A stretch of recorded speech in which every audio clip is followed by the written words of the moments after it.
Assalamualaikum warahmatullahi wabarakatuh. Perkenalkan, nama saya Ainun Nahdia. Di sini saya akan memaparkan tugas UTS mata kuliah perilaku kelompok dalam berorganisasi. Langsung saja pada inti materinya. Teori-teori pembentukan kelompok.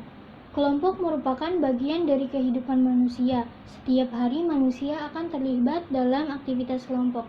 Teori dasar tentang terbentuknya kelompok disebut propinquity atau teori kedekatan, artinya seseorang berhubungan dengan orang lain disebabkan karena adanya kedekatan ruang dan daerahnya.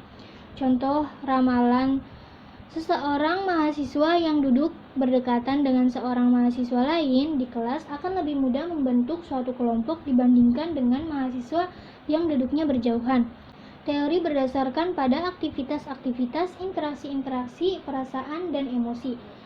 Ketiga elemen ini berhubungan secara langsung. Yang pertama, semakin banyak aktivitas-aktivitas seseorang dilakukan dengan orang lain, semakin beraneka interaksi-interaksinya, dan semakin kuat tumbuh perasaan dan emosi.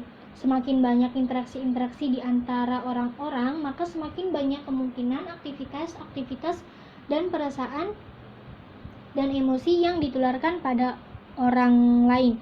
Lalu yang ketiga, semakin banyak aktivitas, perasaan, dan emosi yang ditularkan pada orang lain dan semakin banyak sentimen seorang dipahami orang lain, maka semakin banyak kemungkinan ditularkan aktivitas-aktivitas dan interaksi-interaksinya. Menurut Reitz, karakteristik yang menonjol dari suatu kelompok adalah yang pertama, adanya dua orang atau lebih, lalu yang kedua, yang berinteraksi satu sama lainnya atau anggota kelompok paling sedikit sekali bertemu. Lalu yang ketiga, saling membagi beberapa tujuan yang sama, dan yang terakhir, melihat dirinya sebagai suatu kelompok.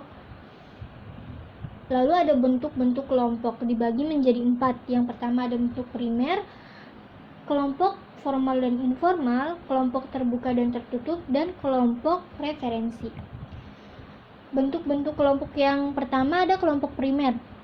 Pertama kali dirumuskan dan dianalisa oleh Charles H.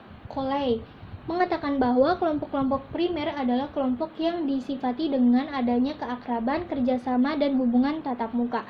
Dikembangkan lebih lanjut oleh Coley yang mendefinisikan bahwa suatu kelompok adalah sejumlah orang yang terdiri dari beberapa orang yang sesekali berkomunikasi dengan yang lainnya, mempunyai tentang kendali waktu, sehingga setiap orang mampu berkomunikasi secara langsung, bertatap muka dengan lainnya dan tidak melalui perantara.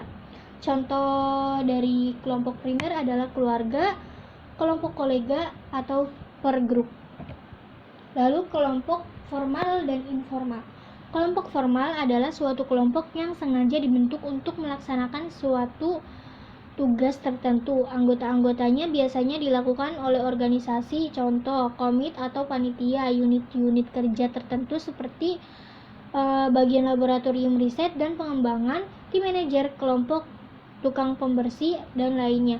Kelompok informal ini bersifat tidak resmi, artinya tidak terkait pada aturan hukum tertentu. Contoh kelompok informal antara lain itu teman sebaya, ibu-ibu arisan, dan lain sebagainya.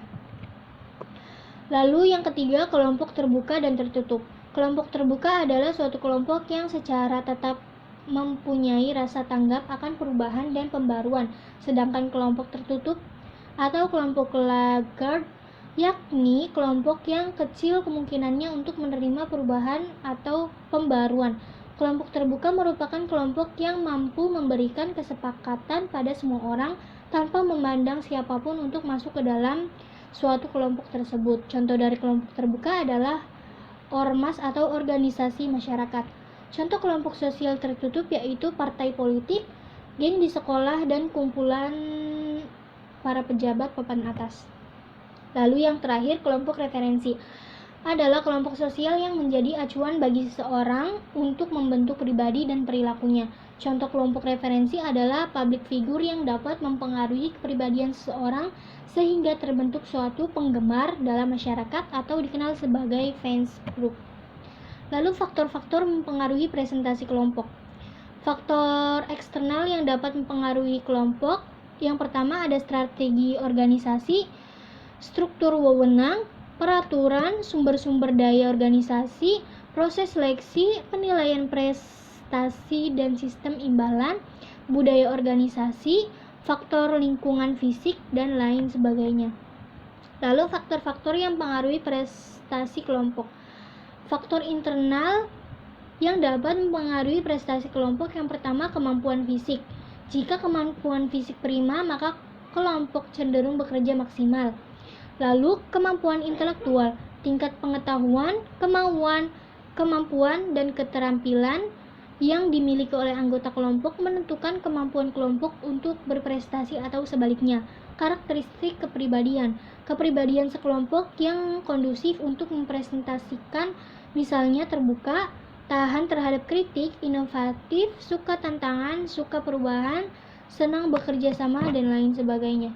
Sekian yang bisa saya sampaikan, kurang lebihnya mohon maaf. Wassalamualaikum warahmatullahi wabarakatuh.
Sekian yang bisa saya sampaikan, kurang lebihnya mohon maaf. Wassalamualaikum warahmatullahi wabarakatuh.